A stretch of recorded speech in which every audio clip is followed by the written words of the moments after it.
Students, welcome to my channel god classes. तो बच्चों, god classes पर आपको कंटिन्यूसली अप्लाइड मैथमेटिक्स और मैथमेटिक्स की जो वीडियोस है कंटिन्यूसली आपको मिलती रही हैं। और मेरा आप सभी से वादा है, क्योंकि अप्लाइड मैथमेटिक्स स्पेशली क्योंकि नया सब्जेक्ट है, तो आपको उसमें कंटेंट को लेकर थोड़ी सी प्रॉब्लम हो रही होगी। लेकिन मेरा आप सभी से वादा है कि इस चैनल पर आपको 11th और 12th का अप्लाइड मैथमेटिक्स कंटिन्यूसली मिलता रहेगा। बस उसके लिए आप सभी का सपोर्ट चाहिए, क्योंकि आपका जो सपोर्ट है वही हमारा मोटिवेशन है। जितना आप ज़्यादा हमें सपोर्ट करेंगे उतना ज़्यादा हम मोटिवेट होंगे और ज़्यादा आपको अच्छा कंटेंट प्रोवाइड करेंगे। और उसके लिए कोई बहुत बड़ा काम नहीं करना, कोई आपको पैसे नहीं लगाने, सिर्फ आपको क्या करना है, वीडियोस अगर आपको पसंद आती है तो उसे लाइक करें और शेयर ज़रूर करें अपने फ्रेंड्स के साथ। और अगर लाइक नहीं करते, मतलब आपको वीडियो पसंद नहीं आ रही है, तो उसको कमेंट बॉक्स में भी ज़रूर आप मेंशन करें कि क्यों वीडियो आपको पसंद नहीं आ रही है, ताकि हम अपने कंटेंट को और ज़्यादा इम्प्रूवमेंट उसमें ला सकें। दूसरी चीज़ है कि आपको चैनल को सब्सक्राइब आप ज़रूर करके रखें, अगर आपको चैनल के साथ जुड़े रहना है, ताकि जो भी वीडियोस हमारी बनती हैं वो आपके पास तुरंत मैं पहुंचा सकूं। तो उसके लिए आपका सब्सक्रिप्शन बहुत ज़रूरी है और साथ में बेल आइकन को भी ज़रूर प्रेस करके रखें। तो बहुत से बच्चों की क्वेरीज आ रही थी कि हम आगे कौन सा चैप्टर करने वाले हैं। अभी हम फिलहाल रिलेशन चैप्टर है, रिलेशन एंड फंक्शन भी आपका इंक्लूड है, यूनिट 4 में है, तो हम इसको ही कंटिन्यू करके इसको फिनिश करेंगे। उसके बाद फिर आप जैसे कमेंट बॉक्स में मुझे बताएंगे कौन सा चैप्टर स्टार्ट करना है, तो मैं उसी हिसाब से आगे चैप्टर को स्टार्ट करूंगा। तो आज हम कंटिन्यू करेंगे रिलेशंस को। हमने जो पिछले वीडियोस थे उसमें कार्टेशियन प्रोडक्ट के बारे में पढ़ा था कि कार्टेशियन प्रोडक्ट क्या होता है और कैसे हम उसको निकालते हैं, कैसे उसके ऑर्डर्ड पेयर हम बनाते हैं। आज हम उससे आगे चलेंगे, रिलेशन के बारे में बात करते हैं कि व्हाट इज रिलेशन।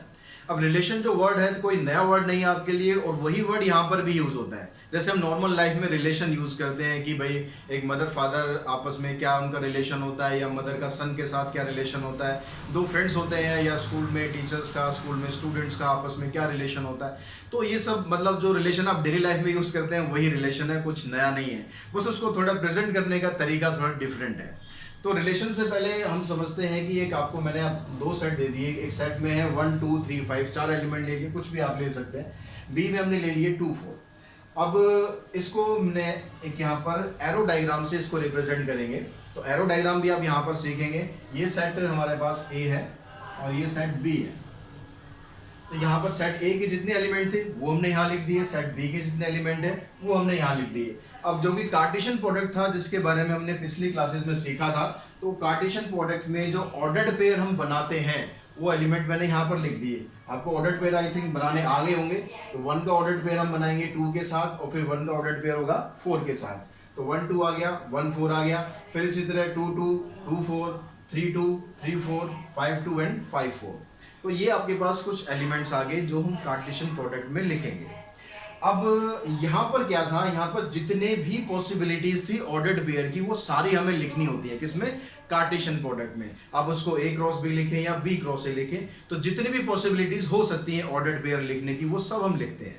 लेकिन अब हम रिलेशन में क्या करेंगे, इसको थोड़ा सा स्पेसिफाई करेंगे। हमें सारे नहीं लिखने होंगे, हमें क्या करना है, एक रिलेशन दोनों के बीच में दिखाना है। सपोज मैं यहाँ पर सेट ए और सेट बी में एक रिलेशन लेता हूँ कि जो ए के एलिमेंट हैं वो बी से छोटे हैं। ठीक है, elements of set A, elements of set A is less than elements of set B. तो ये क्या किया हमने, एक रिलेशन बना दिया कि जो ए और बी के एलिमेंट थे उनमें रिलेशन है कि जो ए के एलिमेंट होंगे वो बी से छोटे हैं। अब देखो हम यहाँ पर कौन कौन से एलिमेंट ले सकते हैं। पहले हम 1 को लेते हैं कि 1 किस किस से छोटा है, किससे कंपेयर करना है, बी से कंपेयर करना है। ए के एलिमेंट को आपको बी से कंपेयर करना है। क्या कंपेयर करना है कि ए का जो एलिमेंट है वो छोटा है। तो 1 को हम देखेंगे, 1 देखो 2 से भी छोटा है, ये एरो बना दिया, इसको हम एरो डायग्राम बोल देते हैं। और 1 4 से भी छोटा है ना, तो इसको भी ले लिया हमने। तो 1 के साथ जो ऑर्डर्ड पेयर अब बना वो क्या बन गया, 1 2 और 1 4। तो इसको हम ऐसे भी लिख सकते हैं कि 1 related to 2 and 1 related to 4। अब नेक्स्ट एलिमेंट देखते हैं 2। 2 देखो किससे छोटा है, 2 से तो छोटा होगा नहीं क्योंकि वो दोनों इक्वल है। तो 2 छोटा है 4 से, तो 4 पे ये एरो आ गया। तो यहां से एक आपके पास एलिमेंट बन गया 2 रिलेटेड टू 4। अब 3 को देखते हैं, 3 भी 4 से छोटा है ना, तो 3 को भी हमने यहां पर ले लिया। तो 3 रिलेटेड टू 4। अब जो यहाँ पर 5 दिया हुआ है, क्या 5 दोनों में से किसी से छोटा है? किसी से छोटा नहीं है, यानी 5 का कोई रिलेशन सेट बी के साथ नहीं बनेगा। समझ में आया रिलेशन कैसे बनाया? ये एलिमेंट हमने लिख दिए। अब यहां पर आप इसको ऐसे भी लिख सकते हैं, या फिर इसको सिंपल तरीका क्या है, आप इसको ऑर्डर्ड पेयर में भी लिख सकते हैं। ऑर्डर्ड पेयर में क्या करना है आपको? रिलेशन को हटा देना है आपको, 1 और 2 ऐसे लिखेंगे, और 1 4 और 2 4 3 4। ठीक है, ये हमने एक सेट बना दिया, ये रिलेशन बन गया। तो इस तरह से आप इसको रोस्टर फॉर्म में भी लिख सकते हैं। अब यहां पर एक चीज आप नोटिस कर रहे होंगे कि यहां जो एलिमेंट आएंगे वो एलिमेंट इसी सेट को बिलोंग करेंगे ना, क्योंकि ऑर्डर्ड पेयर में क्या था? ऑर्डर्ड पेयर में तो हमने सारे पॉसिबिलिटी लिख दी, कुछ छोड़ा ही नहीं ना, उसमें जितने भी हो सकते थे सब लिख दिए हमने। तो ऑर्डर्ड पेयर में ये आपने सब कुछ लिख दिया। अब जब रिलेशन हम बनाएंगे तो हमेशा एलिमेंट तो भाई उसी में से लेने हमें। एलिमेंट क्या है? जब भी आप कोई भी रिलेशन हो, किसी भी तरह का रिलेशन हो, एलिमेंट तो हमें ये यूज करने हैं। तो एलिमेंट ये यूज करने हैं, तो जो ऑर्डर यहाँ पर जो ऑर्डर्ड पेयर बनेगा उसमें जो एलिमेंट आएंगे वो ये सारे ही, तो इनमें से ही तो कुछ ना कुछ आएगा। या तो ये सारे के सारे आ सकते हैं, सारे के सारे अभी डिस्कस करेंगे कैसे आएंगे, या फिर इनमें से कुछ आ सकते हैं। देखिए अब ये दूसरा एक सेट और मैंने यहाँ पर लिखा हुआ है। अगर मैं यहाँ पर दोनों का रिलेशन ले लूँ, ये आई थिंक आपको समझ में आ गया वो कैसे हमने रिलेशन बनाया है, और साथ ही इसमें अभी वो डोमेन रेंज के बारे में भी बताऊंगा आपको। अब यहाँ पर देखो, यहाँ हमने रिलेशन ले लिया कि जो सेट ए के एलिमेंट है वो सेट बी के डिवाइजर है। सेट ए का जो एलिमेंट है वो सेट बी के डिवाइजर है, यानी सेट ए के एलिमेंट से सेट बी के एलिमेंट कंप्लीटली डिवाइड हो जाए। तो यहाँ पर देखो 1 से 1 डिवाइड हो सकता है, पूरा पूरा होगा ना। तो 1 से देखो 1 डिवाइड हो गया, 1 से 2 डिवाइड हो गया, 1 से 3 भी डिवाइड हो गया, और 1 से 4 भी डिवाइड हो गया। तो यहाँ पर जो एलिमेंट बनेंगे, यहाँ रिलेशन में जो हम एलिमेंट बनाएंगे वो क्या एलिमेंट बनेंगे? 1 के साथ 1 भी होगा, 1 के साथ 2 भी हो गया, 1 के साथ 3 हो गया, और 1 के साथ 4 भी हो गया। ये सारे एलिमेंट आ गए। अब अगर यहाँ पर आप इसका ऑर्डर्ड पेयर बनाओ, यहाँ पर क्या करेंगे, इसका अगर हम ऑर्डर्ड पेयर बनाते हैं, कार्टेशियन प्रोडक्ट निकालते हैं, सारे एलिमेंट्स लिखते हैं, तो क्या बनेगा? तो भी देखो 1 के साथ 1 ही बनेगा, 1 के साथ 2 आ गया, 1 के साथ 3 आ गया, 1 के साथ 4 आ गया। तो यही सारे एलिमेंट आ गए ना। यानी जब भी हम रिलेशन में एलिमेंट लिखेंगे, रिलेशन के जितने भी एलिमेंट आएंगे वो हमेशा क्या होंगे?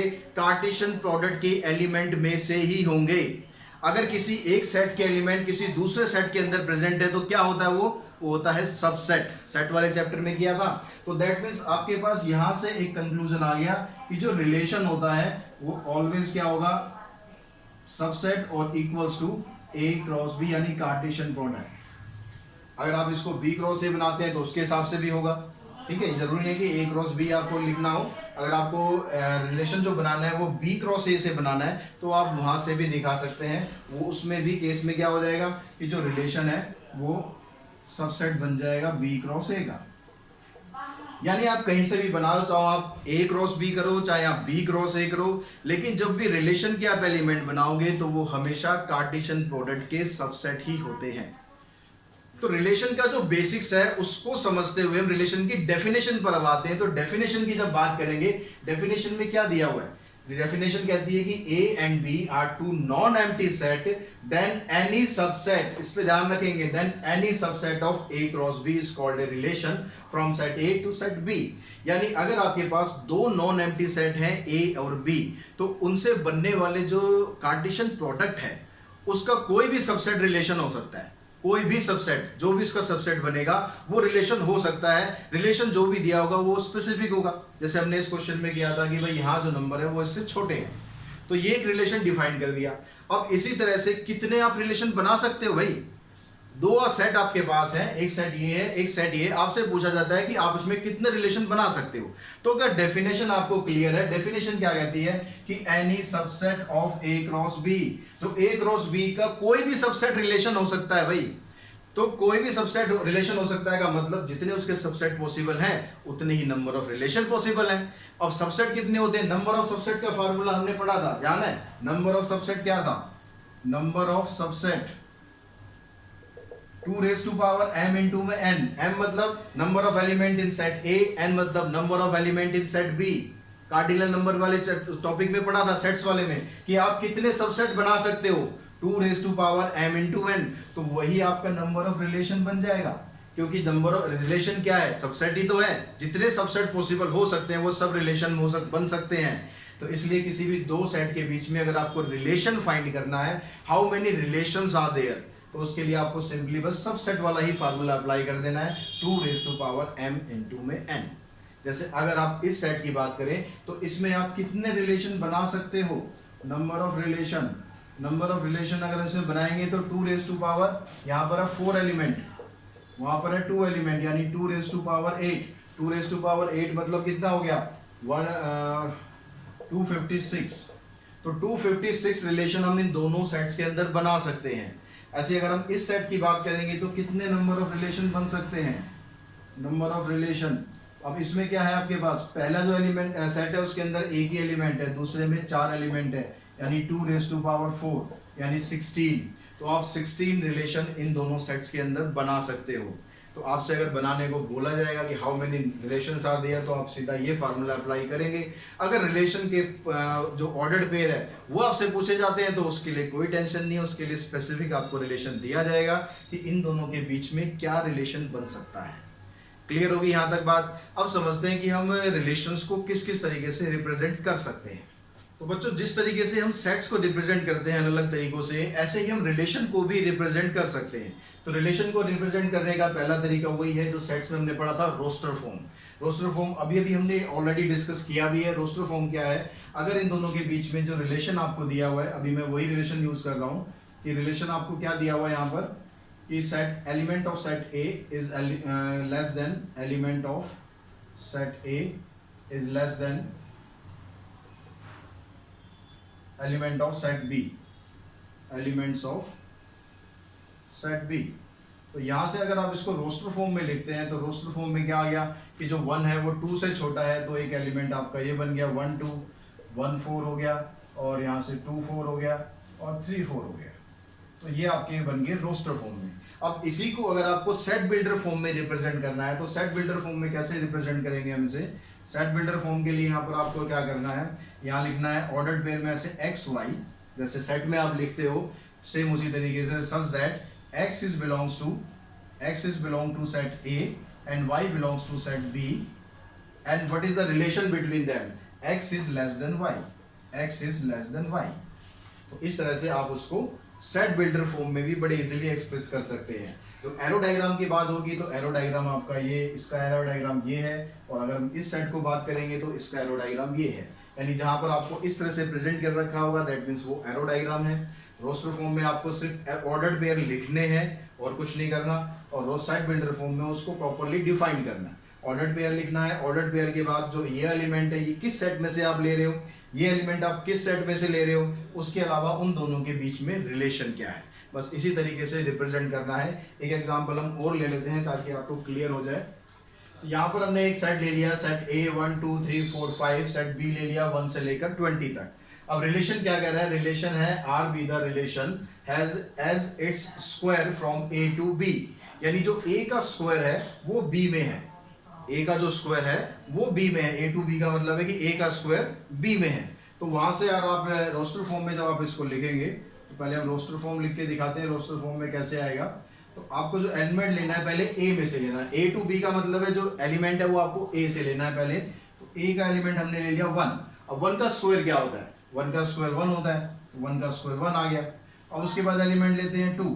अब 1 के अलावा और तो कुछ नहीं आएगा ना, 1 का स्क्वायर 1 ही होगा, 1 के अलावा तो कुछ नहीं आएगा। और अगर यहाँ पर लेते हैं सेट 2, तो 2 का स्क्वायर यहाँ पर से अगर हम लेंगे तो 2 का स्क्वायर आ गया 4, फिर 3 का स्क्वायर करते हैं, 3 का स्क्वायर आ गया 9, 4 का स्क्वायर आ गया 16। अब यहाँ पर एक एलिमेंट और है 5, तो 5 का स्क्वायर करेंगे तो आ रहा 25, लेकिन जो ये दूसरा सेट है जिसमें से हमें स्क्वायर लेना है वहां पर 25 है या नहीं है, नहीं है ना 25, तो उसको हम नहीं लेंगे। तो ये 4 एलिमेंट आ जाएंगे यहाँ पर रोस्टर फॉर्म में। इसी को अगर आप सेट बिल्डर फॉर्म में लिखेंगे तो सेट बिल्डर फॉर्म में लिखने के लिए, क्योंकि इसको प्रॉपर्ली एक्सप्लेन करना है आपको, उसमें पहले आपको लिखना है ऑर्डर्ड पेयर, ठीक है, एक्स वाई ऐसे लिख दिया सच दैट। अब यहाँ पर जो एक्स है, जो एक्स है वो क्या है, एक्स का स्क्वायर वाई है। तो x का स्क्वायर y है, यानी एक तो हम पहले ही लेते हैं कि x का जो एलिमेंट है वो आपने कहां से लिया है, सेट A से लिया है, x belongs to set A, and y belongs to set b। इसको आप बाद में भी लिख सकते हैं, पहले रिलेशन लिख दे बाद में इसको लिख दे, कोई दिक्कत नहीं है। अब यहाँ पर जो रिलेशन है वो क्या बन रहा है कि आप जब x का स्क्वायर करेंगे तो आपको y की वैल्यू मिलेगी, ये रिलेशन बन रहा है ना। देखो यहाँ 1 का स्क्वायर करोगे तो y की वैल्यू 1 आ जाएगी, 2 का स्क्वायर करेंगे तो 4 आ जाएगा, 3 का स्क्वायर करेंगे तो 9 आ जाएगा, 4 का स्क्वायर करेंगे तो 16 आ जाएगा। तो ये बन गया इसका रिलेशन। अब यहाँ पर इसको अगर आप एरो डायग्राम से दिखाएंगे तो एरो डायग्राम के लिए क्या आपको 2 सेट बनाने पड़ेंगे, दोनों सेट का ये डायग्राम बनाना पड़ेगा। सेट ए हो गया, सेट बी हो गया। इसके अंदर सेट ए के अंदर एलिमेंट है 1 2 3 4 5, और जो सेट बी के अंदर एलिमेंट है 1 से लेकर 20 तक है। तो 1 2 3 4, तो सारे ना लिख के हम सिर्फ कुछ एलिमेंट लिखेंगे। यहाँ पर अब कौन कौन से एलिमेंट आप लिखेंगे, तो यहाँ पर देखो 1 का जो स्क्वायर है हमने किया, 1 का स्क्वायर क्या आ गया 1 आ गया, ठीक है। 2 का स्क्वायर करेंगे, 2 का स्क्वायर आ गया 4, 3 का स्क्वायर करेंगे तो 3 का स्क्वायर होता है 9, तो 9 आप लिख लें यहाँ पर, और 4 का स्क्वायर 16 होता है वो लिख लें, बाकी लिखने की जरूरत नहीं है, बट डॉट डॉट डाल के छोड़ दें। तो 3 का स्क्वायर आ गया 9 और 4 का स्क्वायर आ गया 16।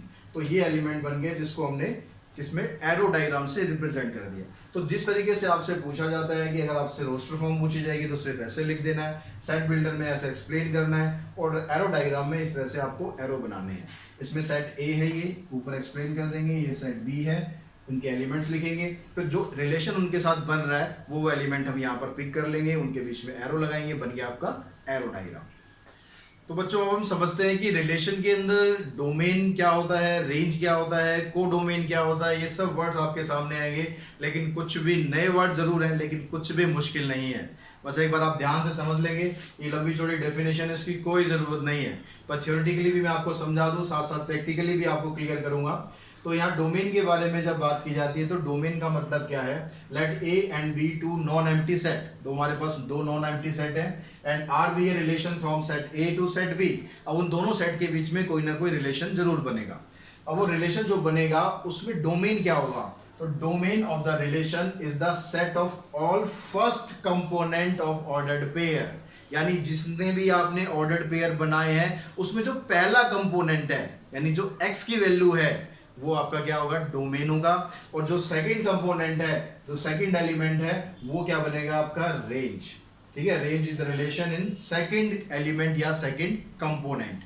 तो बहुत सिंपल है, कुछ भी मुश्किल नहीं है, बस आपको एक चीज ध्यान रखनी है। जैसे हमने पिछले क्वेश्चन में अभी क्या लिया था कि जो सेट ए के स्क्वायर्स है वो सेट बी में प्रेजेंट है, तो अब से हमने रिलेशन बनाया। रिलेशन में हमारे पास क्या क्या एलिमेंट आए, 1 का स्क्वायर 1 है, 2 का स्क्वायर 4 है, 3 का स्क्वायर 9 है, 4 का स्क्वायर 16 है।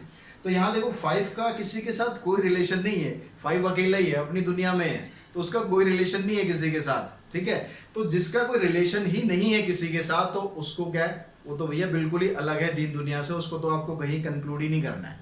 ठीक है, उसको क्या है, उसको हर कैटेगरी से बाहर कर देंगे। तो जब डोमेन आप लिखेंगे इस वाले पर्टिकुलर सेट में, इसको सिंबॉलिक फॉर्म में आप ऐसे शो कर सकते हैं कि डोमेन क्या होता है, एक्स मतलब first component of ordered pair where X belongs to set A. इसी में से ही आपके एलिमेंट होने चाहिए।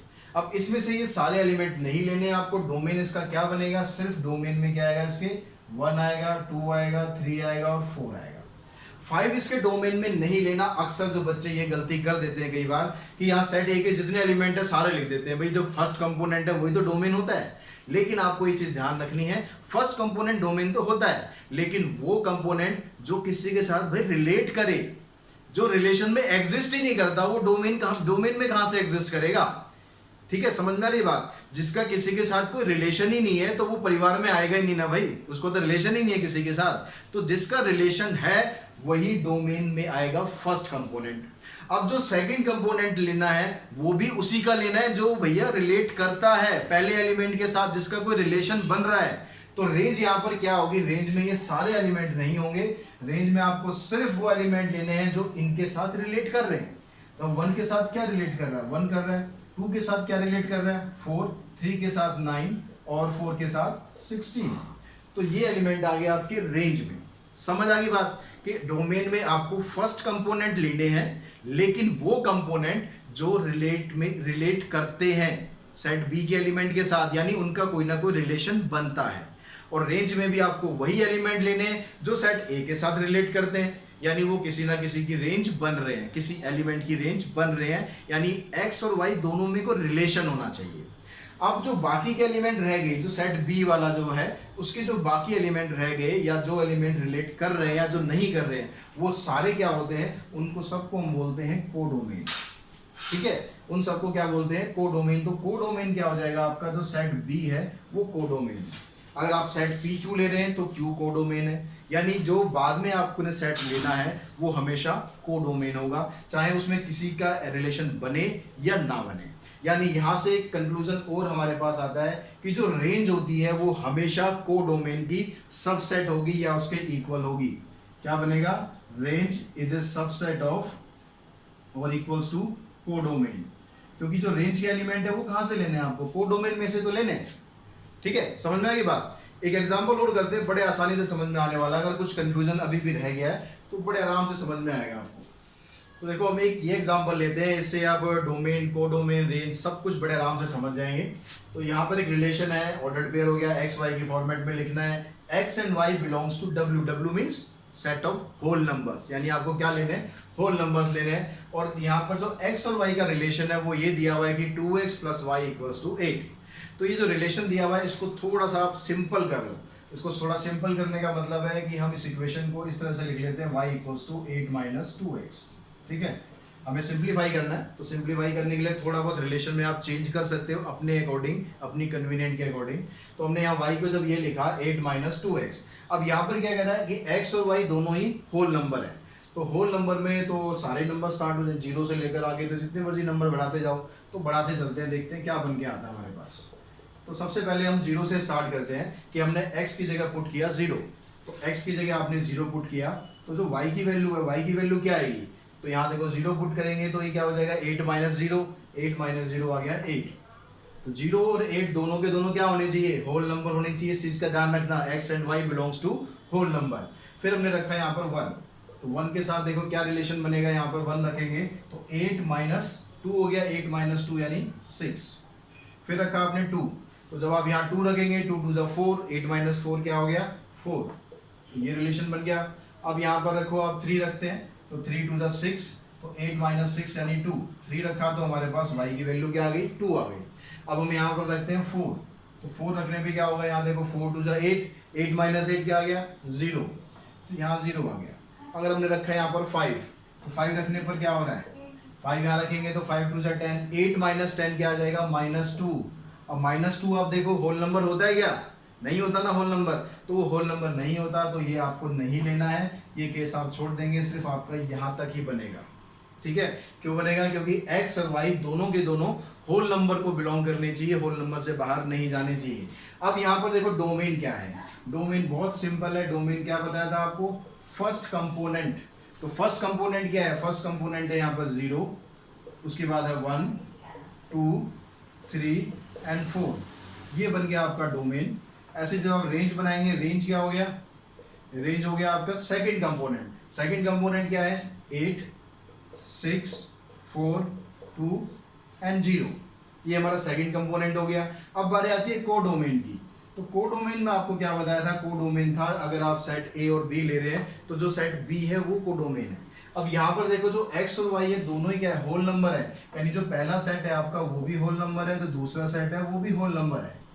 यहाँ पर आपने जो पहला सेट है उसमें से सिर्फ 0 1 2 3 4, 0 1 2 3 4, बाकी आगे होल नंबर है, उनका रिलेशन नहीं बना तो वो डोमेन में नहीं आएंगे।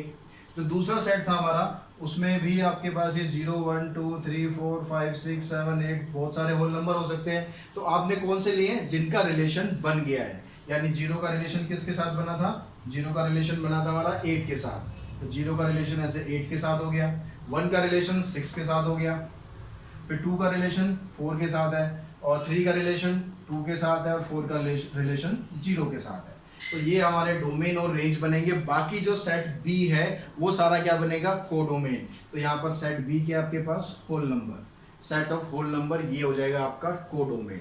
तो रेंज क्या होगी, हमेशा कोडोमेन का या तो सबसेट हो सकता है या उसके इक्वल हो सकता है। तो आज के इस क्लास में, आज के इस वीडियो में हमने क्या पढ़ा है, रिलेशन के बारे में सब कुछ पढ़ा है कि रिलेशन क्या होता है, उसमें आप एक रोस्टर फॉर्म में कैसे लिखते हैं, सेट बिल्डर फॉर्म में कैसे लिखते हैं, डोमेन क्या होती है, रेंज क्या होती है।